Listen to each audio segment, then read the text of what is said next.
दफा का जिक्र है कि एक बेवा औरत थी जिसकी 2 बेटियां थीं। बड़ी बेटी शक्लो आदात में बिल्कुल अपनी माँ जैसी थी, बदजबान, बदतमीज और बद अखलाक। माँ और बेटी दोनों इस कदर बद अखलाक थीं कि उनके साथ रहना दुश्वार था।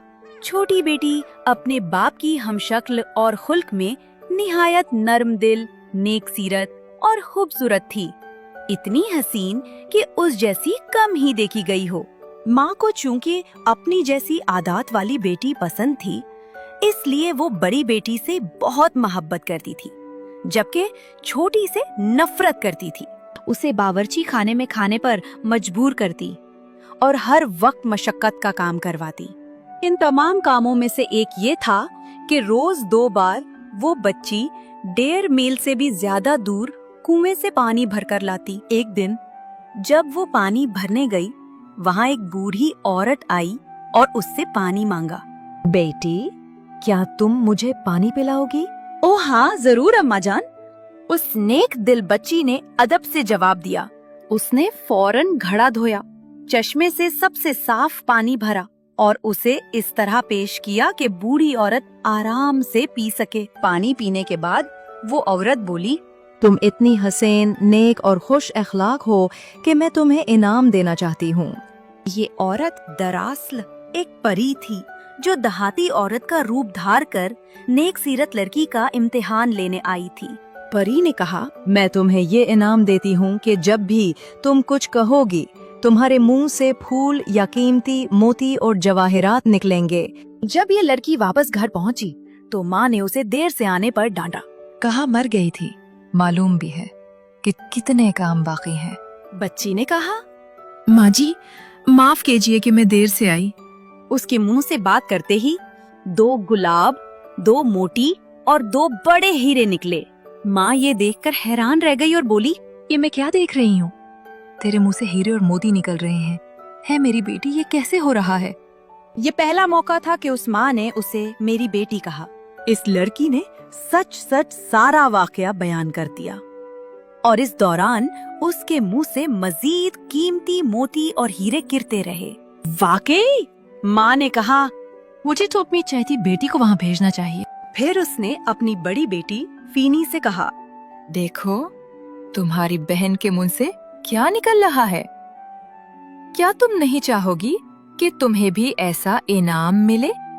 तुम भी उसी कुएं पर जाओ और जब कोई औरत पानी मांगे तो इज्जत से पेश आना। फीनी ने नखवत से कहा, क्या मैं पानी भरने जाऊं? ऐसी खिदमत करने वाली मैं नहीं। तुम्हें फौरन जाना होगा।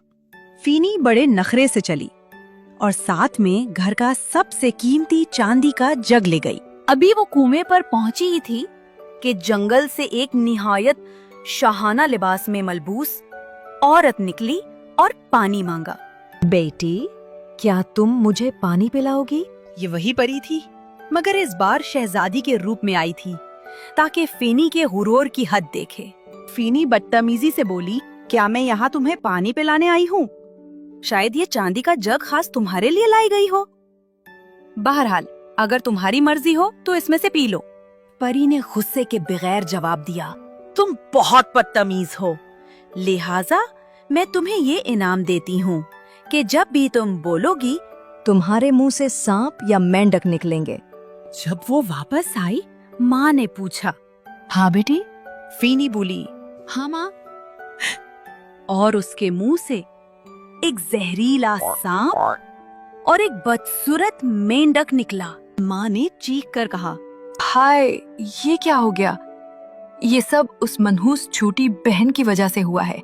वही सजा की हकदार है। और वो छोटी बेटी को मारने दौड़ी। वो गरीब लड़की डरकर भागी और जंगल में छुप गई। इत्तेफाक से बादशाह का बेटा शिकार से लूट रहा था। शाम के सुनहरी साई जंगल पर फैल चुके थे। परिंदे वापस घोंसलों की तरफ उड़ रहे थे और फजा में हल्की सी उदासी घुली हुई थी। उसने उसे तन्हा रोते हुए देखा और पूछा, तुम यहाँ अकेली क्यों हो और क्यों रो रही हो? इस लड़की ने जवाब दिया, अफ, मेरी माँ ने मुझे घर से निकाल दिया है। इस दौरान लड़की के मुंह से कई मोती और हीरे निकले। चांदनी में वो मोती जुगनुओं की मानंद चमक रहे थे, जैसे किसी परी की दुआ जमीन पर उतर आई हो, जिन्हें देखकर शहजादा हैरान रह गया। उसने सारा वाकया सुना और उसी वक्त उस खूबसूरत नेक सीरत लड़की से मोहब्बत कर बैठा। उसने सोचा कि ऐसा तोहफा किसी भी जहेज से ज्यादा कीमती है। चुनांचे वो उसे अपने वालिद बादशाह के महल ले गया और शादी कर ली। जहाँ तक उसकी बहन का ताल्लुक था, वो अपनी बदजबानी और बदताल्लुकी की वजह से हर एक की नफरत का निशाना बनी, यहाँ तक कि खुद माँ ने भी उसे निकाल बाहर किया। वो जंगल में भटकती फिरी और आखिरकार एक सुनसान कोने में मर गई। उसकी आखिरी चीख हवा में तहलील हो गई। जैसे बदी का अंजाम हमेशा सन्नाटे में होता है,